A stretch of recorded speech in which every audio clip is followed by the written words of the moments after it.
Hey. So, wanting to talk about marketing automation strategy. Um, Excuse me. Marketing. Well, just the word strategy. That's the main focus, regardless of the tool, regardless of the software. It's always strategy before tactics. Now, the reason why I've even got to the point of making this video is because I'm myself still getting to grips with high level. It's something I've seen before, but for example, there are elements within it to do with automation which are similar to Keep, that used to be Infusionsoft, which are similar to MailChimp, which are similar to ActiveCampaign, but they all work a little bit differently. It's not exactly the same thing. But within the work that I do and when helping clients or when training the team, it's always important to focus their minds on the strategy first before they start worrying about which buttons to press. And that always, in my experience, helps guide the execution afterwards. But if you just dive in and expect to just have signposts that tell you exactly what you're supposed to be doing at any given moment, it's not going to work like that. So the strategy for me is always the guiding force. So I've nearly finished building out the high ticket funnel, and this is the call booking confirmation page. This is the page that you could have some homework on. I've got a video. I've got a video here which will it will take them through what happens on the call, all that kind of thing. Now, speaking to a one of the members and one of the people I'm working pretty closely with at the moment, a guy called Scott. He actually put me onto the fact that there should be a form here, which is a bit of a qualifier. It's a bit of a homework, and it is a way to set up the call, the format of the call. So what I'm trying to get at is they're going to follow information here. If I know, for example, this is my personal opinion as opposed to the growth works, but if, for example, I know they're in startup mode, I could technically create this form and use automation. The strategy would be that I don't want to speak to anybody who's in startup mode. I don't want to speak to anybody who has who's doing less than 5k in revenue. So I could be using conditional logic to say that if anybody chooses that, they automatically see a page that says we're not a good fit for you at this moment, and gives them an alternative route. Now, within the method that we have following through GrowthWorks, this form is after the booking form. Normally in the funnels that I build, appointment generation funnels, the form is before the calendar. And the reason why is because I don't want anybody booking on the client's calendar, the person I'm building this funnel for, if they're not the right kind of person. So we're using the form as a pre-qualifier, and then only certain types of people are getting onto the call. Obviously they could lie, whatever, but the whole idea is to make sure that there is a bit of a filter, a bit of a barrier to get people to deselect themselves, dequalify themselves from the process, and give as much possibility to the calendar being filled with only the right kind of prospects. Now, in the Fletcher method or GrowthWorks process, the form is after they've booked. But due to my experience of the way that I've done things, here it's kind of explaining that if the form has to be there for a reason. It can't be there as an option, right? So the whole idea is they have to fill in this form. At the bottom of it, and the script for this, or the text from this, comes from the GrowthWorks content generator. But there's a question at the bottom, or there's a statement here that says, please confirm that you're scheduling this call to apply for help with your online marketing, blah, blah, and that you'll say that you'll show up. So they have to actually click here, and then they submit the form. So logically, if they don't submit that form, all bets are off as far as I'm concerned. That gets me onto the part of automation. Now, I'm not using a survey form. I'm using just a basic form. here. And the difference would be that within a survey form, you can actually use the conditional logic built in. So you can say, here are a bunch of options, and within that survey, you can say if they pick a particular option, i.e., for example, that's required that they submit this, right? It's actually required, even though it doesn't have asterisks, it's not optional. But if, for example, they click start mode here, then within a survey type form, I can say if anybody clicks survey, send them to this page, and that page would be the we're not a good fit for you, the process over. They can't even get to book a call. In this flow we're doing now, one, it's after the booking form, so they've already done a booking if they're seeing this page. Two, it's not a survey form, right? So it doesn't have that conditional logic in it. It actually just sends this information into a part of GrowthWorks, which is called submissions. You're able to click and you'll just see the person's answers. So one of the automations that I've already set up, which is to do with a workflow, is whenever that form is completed, it sends me or sends a member of the team an email to say that that has been completed, and that would be using a tag. So anybody who fills in that form, it will actually, for their profile within the CRM, there will be a tag that would say submitted booking call form. So not only is that a label that shows the action that they've done, it also allows for automations to be used within the system. So I'm now looking at the process of the different automations I'm going to have to build out, or different workflows, because they're really called workflows, and they're called automations, active campaigns. That's the reason why I'll be using two different terms. For building out the workflows, I'm having to go through thinking through what are the different workflows that are needed. So I've already gone through one, which is called an internal notification workflow, which is letting the business know that somebody's filled in that form. That has already been built. I don't know if I've got that here to be shown. Where am I going here? No, automation, workflows. So here is a booking form submitted at admin notification. It adds a tag, submitted booking application form. It adds an internal notification. Hello, this person's first name, last name has just submitted a booking call application for the audit. Click here to see more details about their submission. And I've got a note here because it's awful to look at this software on your phone. It's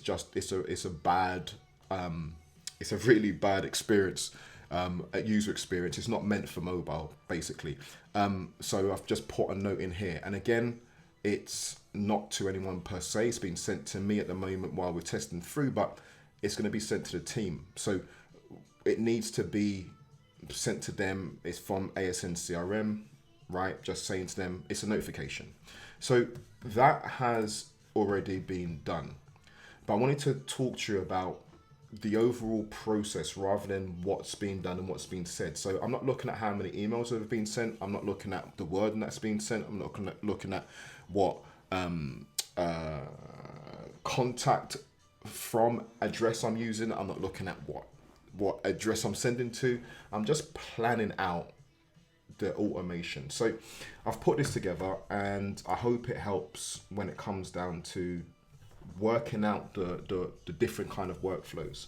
So this is the basic flow for the high ticket funnel. We don't have the sales, we don't have the call, but for example, they opt in for a lead magnet. And what we're looking at here with these boxes is we always build the automations or workflows based on the best case scenario. You can always build out other workflows based on what could be called the worst case scenario if they don't do this and whatever. But this flow here is based on the best case scenario. Now they're going to opt in for the cheat sheet. As soon as they do that, they automatically get sent through to the authority amplifier. Bear with me just one moment. Excuse me. So they opt in for the cheat sheet, the lead magnet, and they're automatically sent through to the authority amplifier page, which has the bonus video on it. Within high level, you're able to check for the amount of time a video's been watched, and it can break it down into different percentages. Here, it's just saying 20%. It could be 50%, it could be 10. Same kind of idea that you have when you're doing Facebook marketing with a video. The whole idea is not really about retargeting people who have watched all the video. It's retargeting people who've watched a certain amount of the video. That's why within the strategy, again, talk about strategy within the video, you would pack a lot of your information in the first part of the video, so that even if they don't watch all of the video, they've got most of the information anyway. So the next stage along this flow is that we are looking for them to have watched at least 20% of the bonus video. Again, it doesn't have to be 20%, but I'm just using that as a placeholder to show that we've got a benchmark.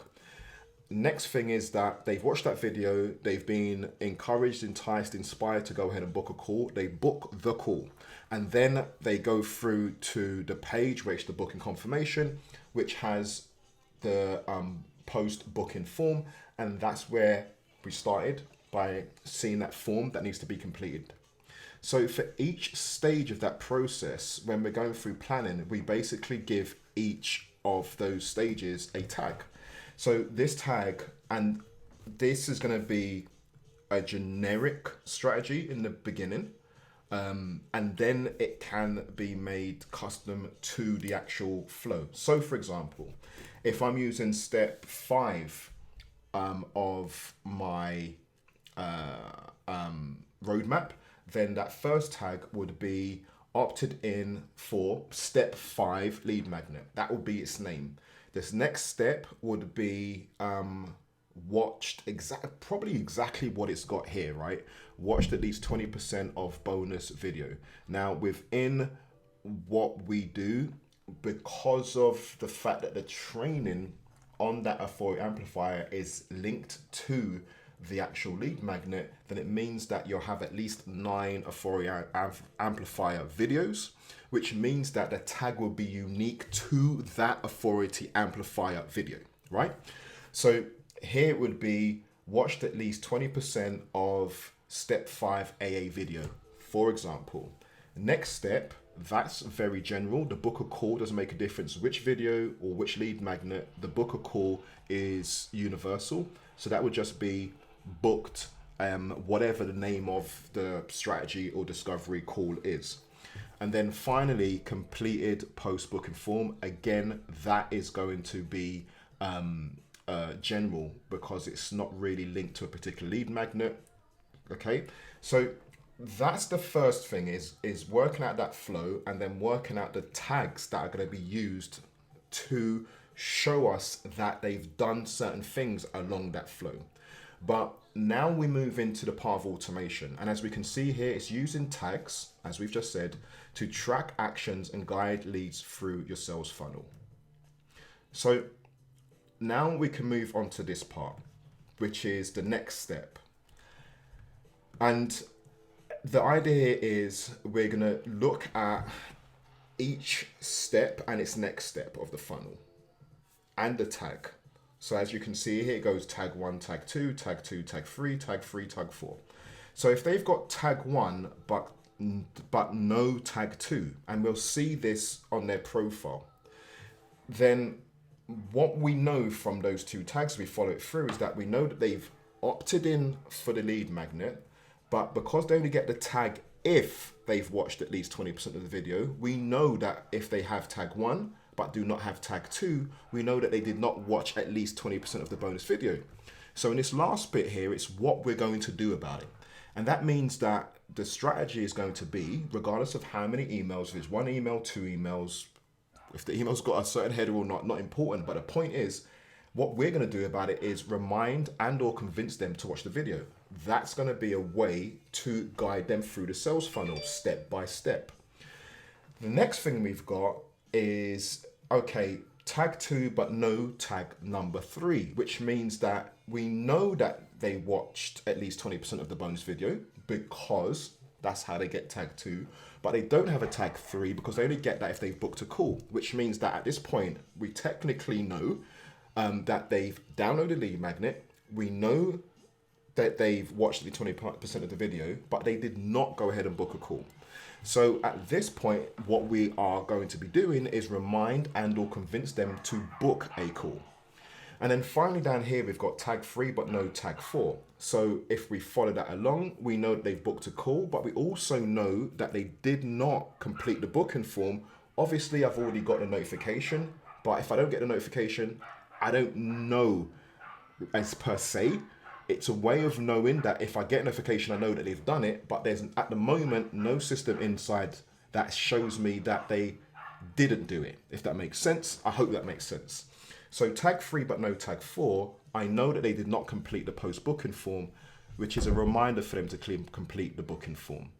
So the last bit there, or let me just go with the middle one first.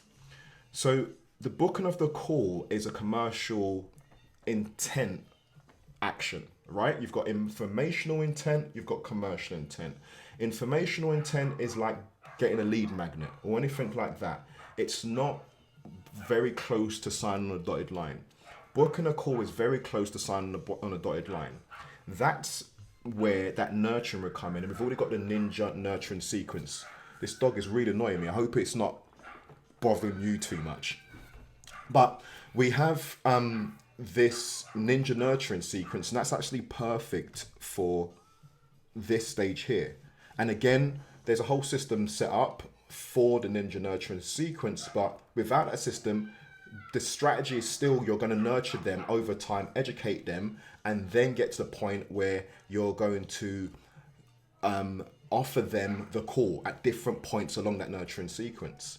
But for tag 3 but no tag 4, this is really to do with the fact that they've booked a call. We've told them on the booking confirmation video. There's also text on the page that actually says to them, if that form is not filled out, the call's gonna be cancelled. So what we need to do is kind of stick to our word. But again, I'm gonna be using marketing automation, so I don't have to manually be checking all of this. So I can tell the system I can build a workflow that says, can you check every contact and see if it's got a tag 3? The system will say, yeah, cool. Here's 5 people, for example, who all have tag 3. Cool. Can you now check to see if all of the people that you found that have tag 3, do they have tag 4? And the system will say to you, well, actually, at the moment, you've got 2 people that have tag 3, but do not have tag 4.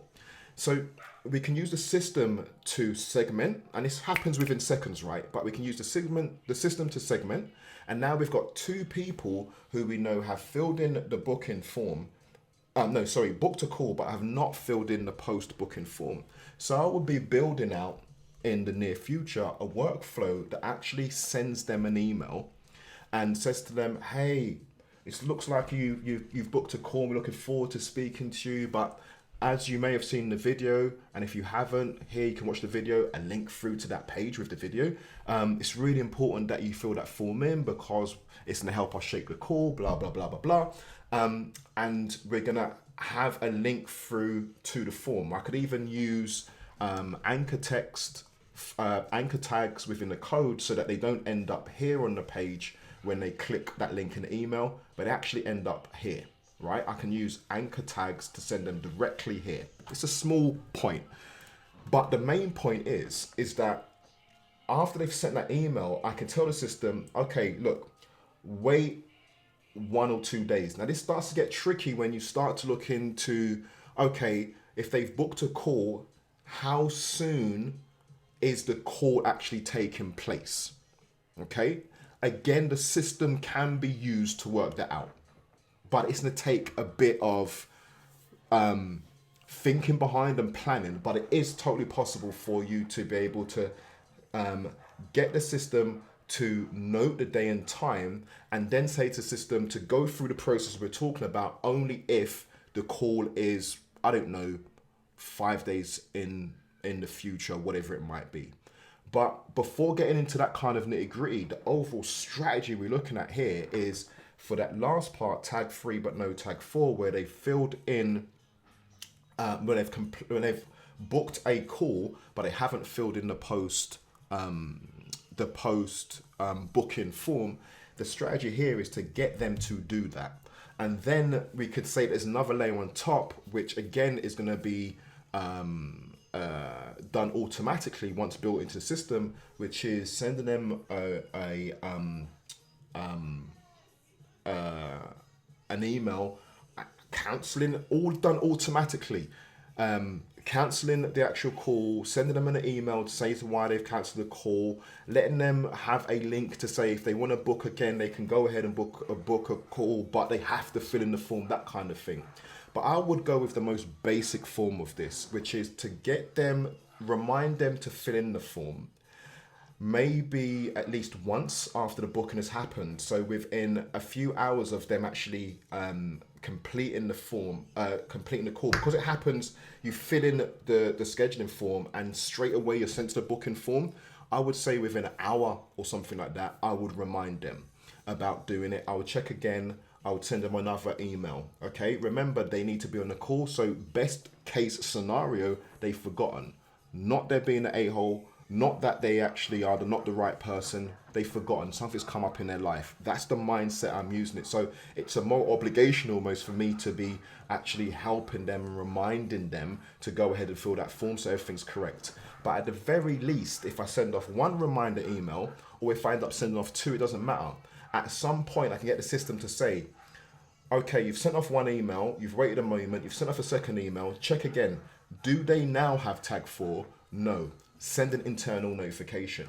So this is the basic I will be building out. It will send an internal notification to the team to just let them know that this person has booked a call and has not filled in the form. Now, I'm saying basic because the other alternative is quite complex to actually work out. Not impossible, just a little bit complex.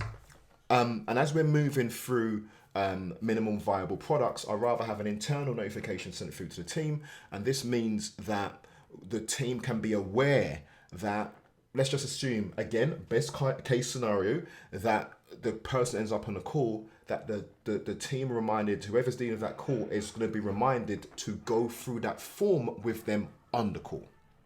And no blame, no shame, right? Just be a situation where, oh, we saw that you didn't have the time to go through the form. So before we get started, just take a few minutes right now to go through that form. Just answer the questions and just fill that in on the form. I would actually even get the team to have this form in front of them. And at the end, because we'll know their name because they booked, we'll know their email because they booked, fill this form in for them on their behalf because it will update the system as opposed to just taking a note, right? So we've got all the information and then we'll just run the rest of the call. So again, I've not told you, or we've not gone through what emails to send exactly, what to put in them or anything like that.